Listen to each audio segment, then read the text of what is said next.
Sangli market yard आता सीसीटीव्हीच्या निगराणीखाली 14 लाख रुपये खर्च करून 22 कॅमेरे कार्यान्वित.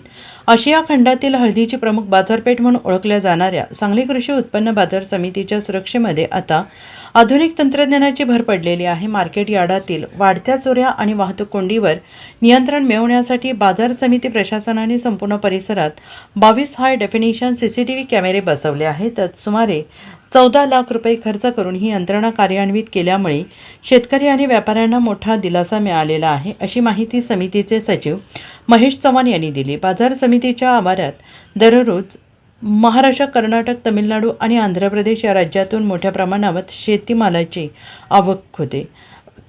शेतकरी आणि व्यापाऱ्यांनी येथे मोठी लगबग असते आणि या गर्दीचा फायदा घेऊन गेल्या काही दिवसांपासून मार्केट यार्डात चोरीच्या घटनांमध्ये वाढ झाली होती. या पार्श्वभूमीवर सांगली चेंबर ऑफ कॉमर्सने बाजार समितीकडे सीसीटीव्ही बसवण्याची आणि पोलीस चौकी सुरू करण्याची मागणी केली. व्यापाऱ्यांच्या या मागणीची दखल घेत बाजार समितीने आवारातील 22 मोक्याच्या ठिकाणी हे कॅमेरे बसवले आहेत. या संपूर्ण यंत्रणेचे नियंत्रण केंद्र बाजार समितीच्या मुख्य कार्यालयात उभारण्यात आलं आहे.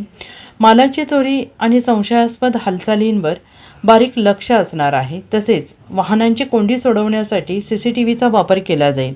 शेतमालाच्या सौद्यांवेळी होणारी गर्दी आणि पारदर्शकता यावर कॅमेऱ्यांच्या माध्यमातून वॉच ठेवता येणार आहे.